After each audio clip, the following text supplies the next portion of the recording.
Hi, I'm Jim. Welcome to another edition of HistoryInYourOwnBackyard.com.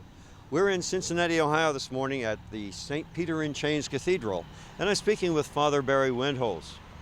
Hello, Father. Good morning. Hey, what can you tell me about this wonderful building? Well, this is the third cathedral in this for the Archdiocese of Cincinnati. When I prepared for the day, I thought we at least should say that the diocese was created in 1821 by Pope Pius VII, and Archbishop Fenwick was put in charge of this large territory. The first cathedral was several blocks down.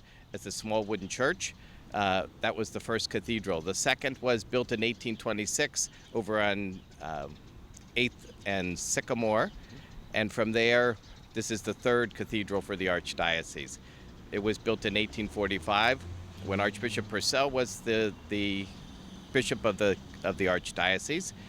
He bought this piece of property and built the front part of this church that goes back to the break there. It is so this front piece is dated to 1845, built at that time in the Greek Revival style.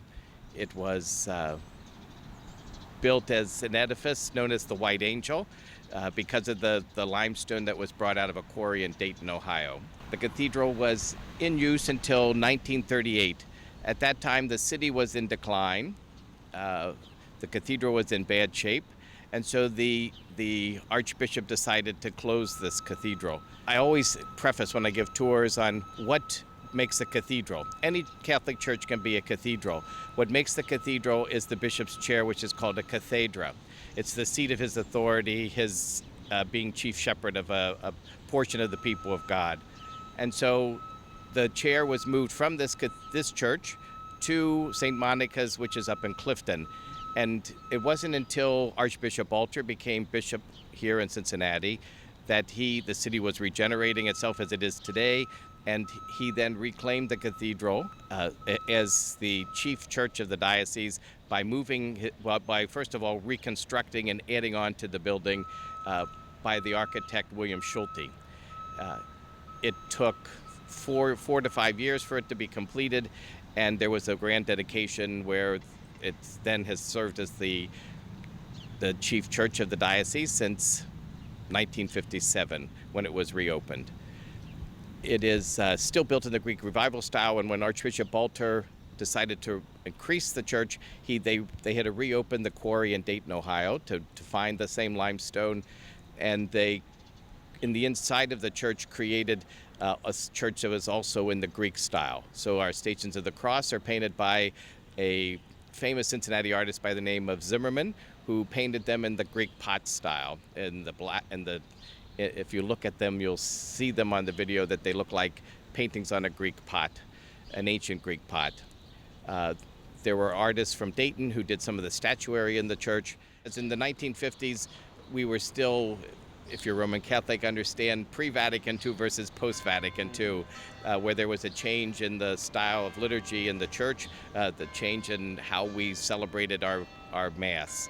And in that time, Archbishop Alter had the foresight when he built this to not only put the Blessed Sacrament in a separate chapel, which was the rule after Vatican II, and also built a freestanding altar that could be walked around on four sides, where pre-Vatican II, you hear the beautiful bells. There are 13 nice. There are 13 bells in that tower.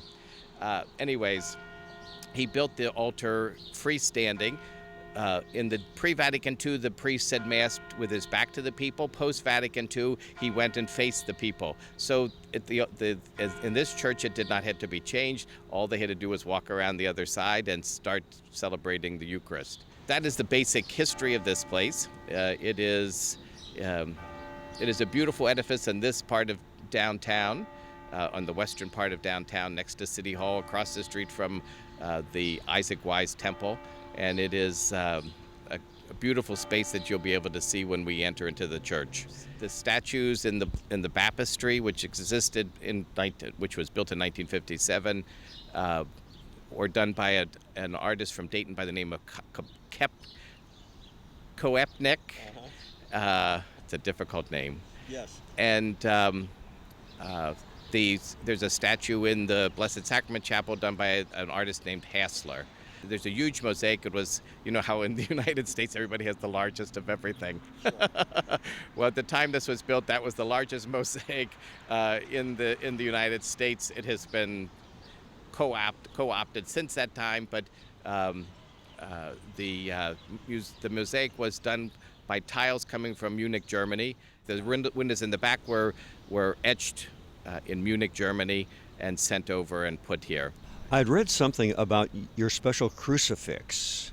The city of the people of Cincinnati, through some organizations, Catholic organizations, bought what's called the Cellini corpus, and it's a cross.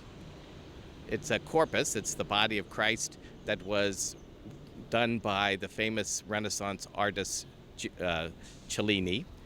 He was a gold sculptor and a bronze sculptor.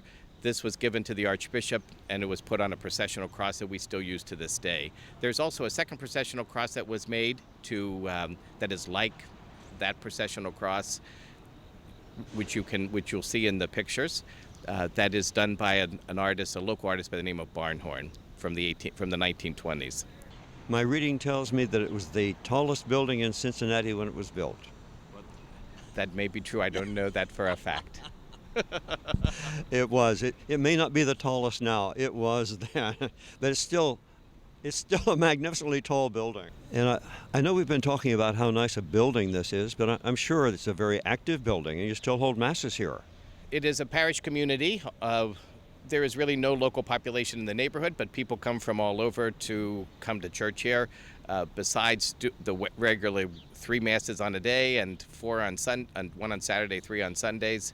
Since it is the central church, it's been known as the Mother Church of the Archdiocese of Cincinnati.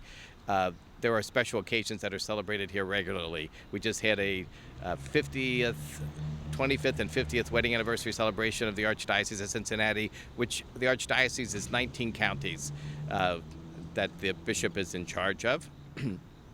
So they come from all over to celebrate the wedding anniversaries. This coming week we have a blue mass for the police, fire, and service people in the Archdiocese who we celebrate and thank them for their service. We have a white mass for those who are caring for the sick, both at homebound and in nursing facilities. We also do, obviously, Christmas and Easter are huge celebrations. The bishop comes and celebrates. The ordinations for priesthood are done here yearly, usually at the end of May, beginning of June. Thanks for being with us at another edition of History in Your Own Backyard. This morning we've been with Father Barry at St. Peter's in Chains Cathedral. Remember, travel slowly and stop often.